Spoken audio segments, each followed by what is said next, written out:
All right. I thought today we would talk about how do you deal with like objections, pushback, kind of lack of buy-in when you're trying to teach kind of like students that aren't really receptive. So, story time.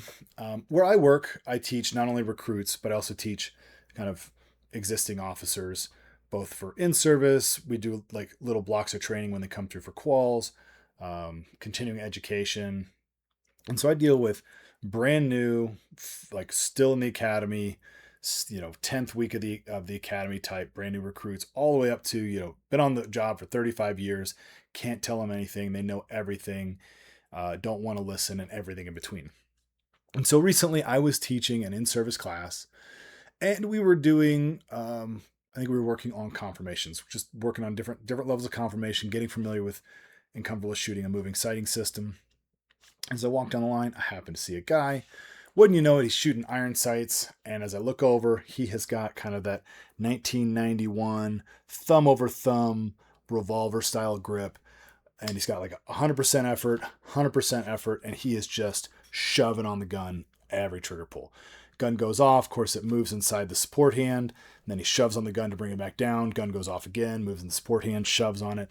And, his target looks exactly the way you would think it would, with a big seatbelt type stripe. And so, between strings of fire, I offer a little bit of coaching. I said, hey, why don't you, hey, how about you try kind of moving this thumb up out of the way and trying to connect this whole hand to this part of the frame, instead of hold on to your own thumb, and just see, if that doesn't work better for you. And, of course, what I got out of him was, well, I've been doing this for I've been doing this for 34 years and I'm still here. So why do I need to change anything? What's wrong with what I'm doing? And it's like, well, where do you go with that? Like, how do you deal with it? And so when I get something like that, where they're not really receptive, they don't want to listen or they don't want to try something, I usually kind of tread gently because I find that going in, ego versus ego does not gain any ground at all.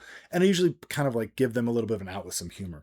So what I said was something to the effect of, hey, I understand that was the way you probably got trained way back when. No big deal. I get it. We have since started teaching a different method, something that we've experimented with or figured out, and we find that it works pretty well too. Why don't you give it a try and just see if you like it? If you do, great. And if you don't, no big deal. We can still be friends or something like that.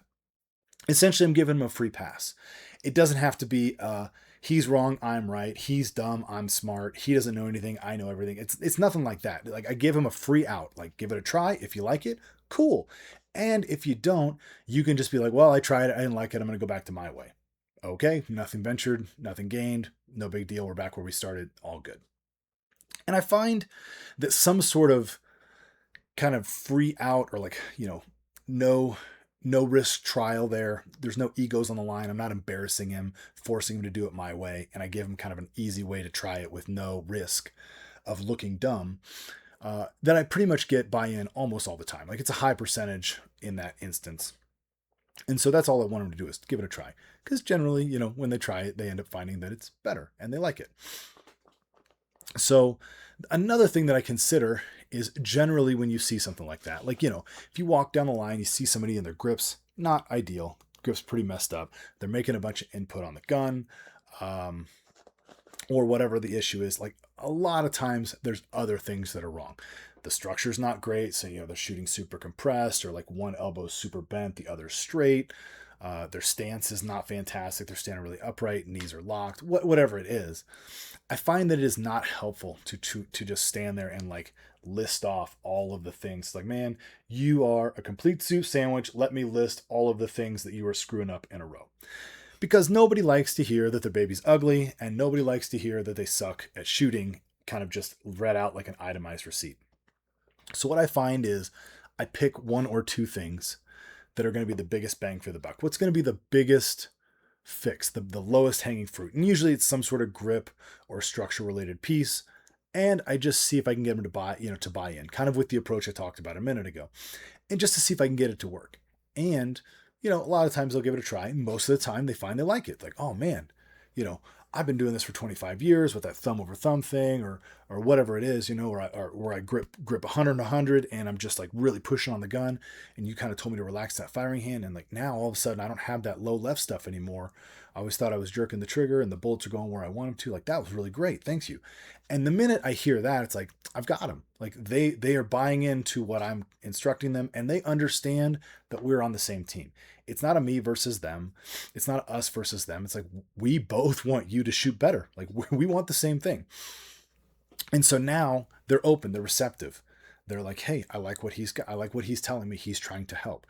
So then I can let them work with that for a little while. And maybe on the next drill or the next trip by going up and down the line or the next little coaching session, I might give them another piece. Maybe we'll adjust the structure a little bit, or maybe we'll adjust the stance or whatever it is. And I give them another little piece. And over time, and maybe it's not even over that whole day. Maybe it's over several return trips. The next time they come through for a qual, the next time I see them for in-service, I give them another piece and another piece and another piece. And slowly we're getting, chipping away inch by inch by inch. Is it a slow process? Of course. But the reality is, if you tell somebody their baby's ugly right up front, you're not going to get very far. They don't want to hear it. They're going to shut down. Or like the other side of that coin is, even if they're receptive, if you give them 8 things to work on and they try to work on all 8 things at once, they're likely not going to be successful at any of them, and they're going to get frustrated, or they're going to decide, well, I tried all your stuff and it didn't work. Well, no kidding, it didn't work. They couldn't do 8 things at once. They couldn't make 8 changes at once. And they're going to decide, like, I tried it your way and it sucked. I shot worse, so I'm not doing that anymore. And then you've lost them again.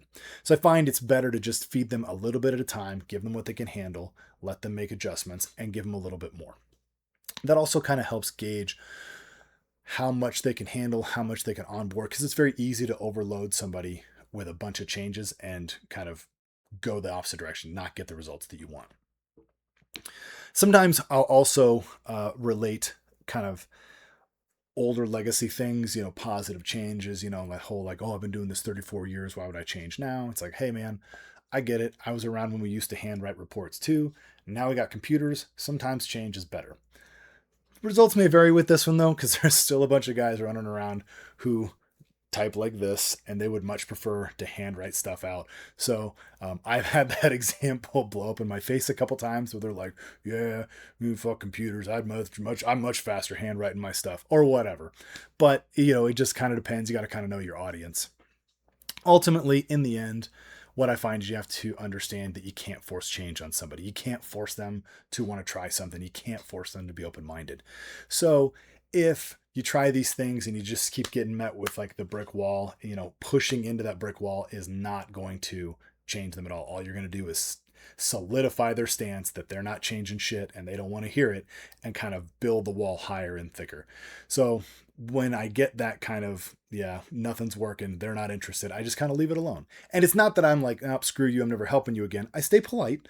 But in those instances, I'm like, I'm just going to turn my time and my energy to the other people who are more receptive, help who I can, and maybe, we'll try it again another day. Maybe I'll catch them on a better day and they'll be more receptive then. So anyway, hopefully like these little things are helpful. If you've got other questions, other topics you want covered, or if you've got some other grumpy officer issue that I didn't touch on, throw them down below and be happy to address them. In the meantime, YouTube would like it if you like, shared, and subscribed, or so it has been explained to me. If you want to, that's cool. And if not, that's all right too. So till next time, take care, everybody.